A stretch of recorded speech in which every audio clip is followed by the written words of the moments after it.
Good morning. आज के मुख्य समाचार। हाई कोर्ट के फैसले से खुश 1500 किसान नरपुरा गांव में जुटे, बोले माही रथ यात्रा भी निकालेंगे। राजस्थान किसान संघर्ष समिति की ओर से 5 दशक पूर्व बने माही प्रोजेक्ट की क्रियान्विति के क्रम में दर्ज की गई जनहित याचिका पर हाईकोर्ट द्वारा 2 माह में सरकार को प्रोजेक्ट पेश करने के निर्देश के बाद किसानों की बैठक का आयोजन नरपुरा में किया गया। इस दौरान सभी किसानों ने इस निर्णय पर खुशी जाहिर की। इस दौरान सर्वसम्मति से तय हुआ कि इस प्रोजेक्ट की सफल क्रियान्विति के लिए माही रथ यात्रा निकालने का सुझाव दिया, जिस पर सर्वसम्मति से सभी ने इसमें सहयोग का आश्वासन दिया। वक्ताओं ने कहा है कि जालोर ही नहीं, बाड़मेर सिरोही जिले के लिए यह प्रोजेक्ट क्रियान्वित होने पर वरदान साबित होगा। इस दौरान संयोजक विक्रम सिंह पूनासा ने कहा कि जालोर जिला डार्क जोन में है और पानी के हक के मामले में हमारे साथ हमेशा से धोखा होता रहा है, लेकिन अब हमें अपने हक की लड़ाई लड़नी होगी। इस सकारात्मक लड़ाई में जो न्यायालय ने निर्देश दिए हैं वे भविष्य से जुड़े हुए हैं। अध्यक्ष बद्रीदान नरपुरा ने कहा कि न्यायालय में हमारी पहली जीत हुई है और अब सरकार को इस प्रोजेक्ट पर रिपोर्ट पेश करनी है। हमने एकजुटता का जो परिचय वर्तमान स्थिति के लिए दिया है, वही हमें इस प्रोजेक्ट की क्रियान्विति के लिए भी दिखाना होगा। अगला समाचार। 10वीं और 12वीं की परीक्षाओं के लिए अंक विभाजन जारी। अर्धवार्षिक परीक्षा तथा उपस्थिति के आधार पर मिलेंगे आंतरिक मूल्यांकन के अंक। माध्यमिक शिक्षा बोर्ड अजमेर ने मार्च में प्रस्तावित 10वीं 12वीं की 2023 की परीक्षा के 20 लाख विद्यार्थियों के लिए पाठ्यक्रम और अंक विभाजन योजना जारी कर दी है। 100 नंबर के पेपर में आंतरिक मूल्यांकन के 20% अंक अर्धवार्षिक परीक्षा, प्रोजेक्ट वर्क व कक्षा में उपस्थिति के आधार पर मिलेंगे।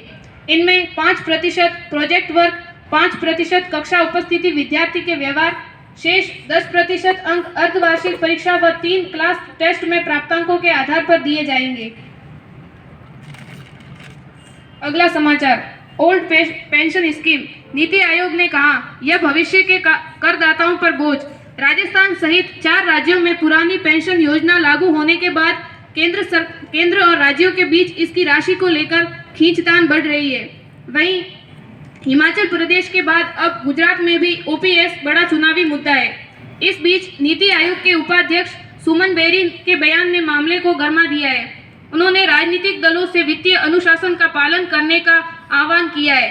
बेरी ने ओपीएस वापसी पर चिंता जताते हुए कहा है कि देश की अर्थव्यवस्था को विकासशील बनाने के लिए निरंतर प्रयास किए जा रहे हैं। ऐसे में वर्तमान समय में राजकोषीय स्थिति और सतत विकास पर ध्यान देने की जरूरत है।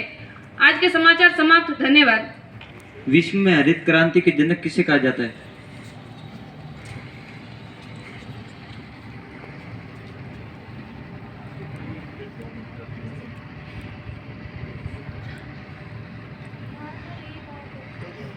नॉर्मनी बोरलॉग को विश्व में हरित क्रांति के जनक कहा जाता है। विश्व में हरित क्रांति के जनक किसे कहा जाता है? केंद्रीय प्रदूषण नियंत्रण बोर्ड के। आज का प्रेरक प्रसंग।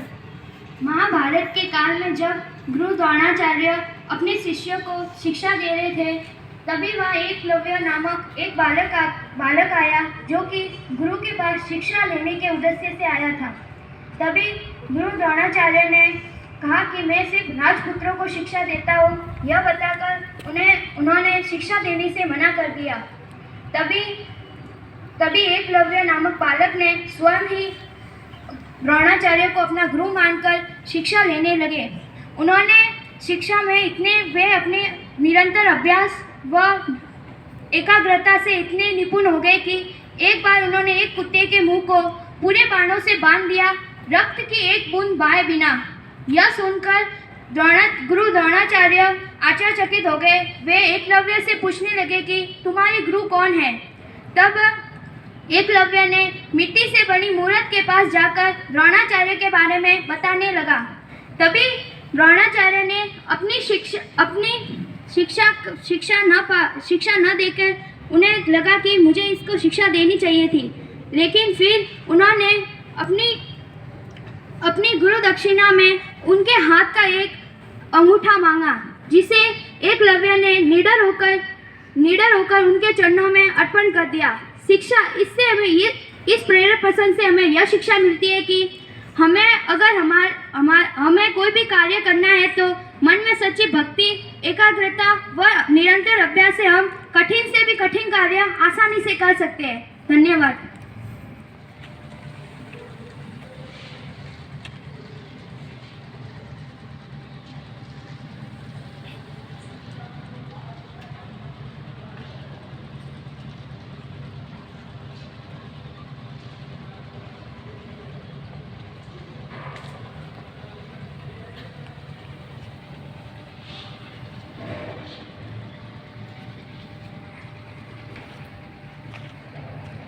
एवं साथियों और प्यारे विद्यार्थियों, प्रथम सूचना तो ये है कि आज माननीय मुख्यमंत्री द्वारा उच्च प्राथमिक कक्षाओं तक दूध वितरण योजना का शुभारंभ किया जाएगा और जो उच्च प्राथमिक स्तर तक निःशुल्क गणवेश है जो कि राज्य सरकार द्वारा प्रदत्त की जाएगी, उसका आज उनके कर कमलों द्वारा उद्घाटन है। तो उस लाइव उद्घाटन का प्रसारण हम सब सभागार में देखेंगे। तो जब भी आपको निर्देश मिले, 12 A और D तो सभागार में बैठती हैं, उनके अलावा जिन कक्षाओं को कहा जाए वो तुरंत आकर सभागार में स्थान ग्रहण करें। दूसरी चीज, निर्वाचन आयोग की महती योजना है कि जो इस वर्ष विद्यार्थी 17 वर्ष की आयु पूरी कर चुके हैं, वो अगले साल जब इलेक्शन होंगे तब 18 साल के हो जाएंगे। और चूंकि 18 वर्ष का वयस्क अपने मत का प्रयोग कर सकता है, इसलिए पानी से पहले पाड़ बांधें। जिनकी आयु 17 वर्ष हो चुकी है वो अपने जिस गांव से संबंधित है, उस गांव के जिस वार्ड से संबंधित हैं, BLO से संपर्क करें।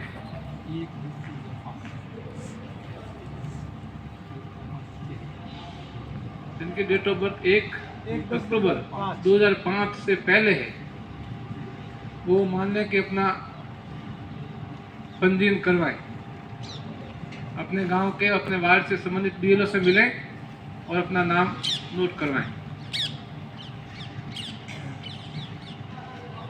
तीसरा, आप जब ध्यान लगाते हैं तो सिर्फ शांत बैठना ही पर्याप्त नहीं है। आप जैसे दोनों भौं के बीच में ध्यान लगाइए, या आपने कैसे कोई भी तस्वीर आप बनाने का प्रयास करिए और उसके इर्द गिर्द अपना ध्यान रखिए एकाग्र चित्ता के लिए।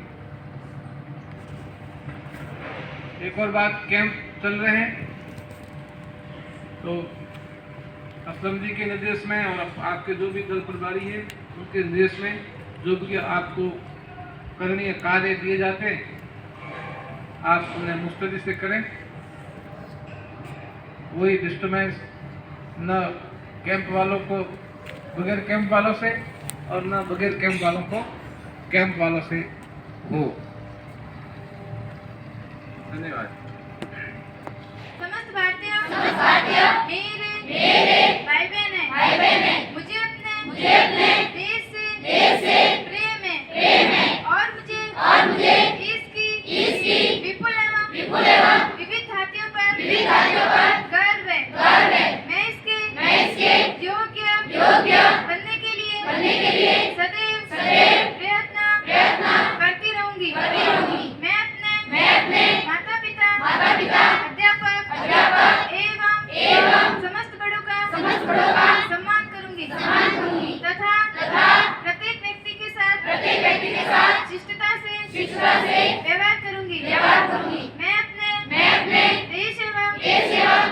देशवासियों के प्रति निष्ठा बनाए रखने की प्रतिज्ञा करती हूँ।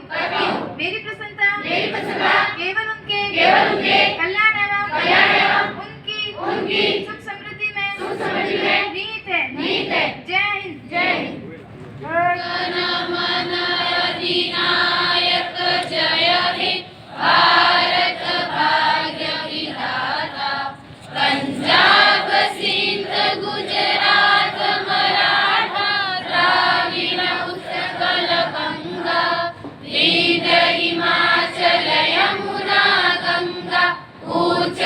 चलति तरंगा तव शुभ नाम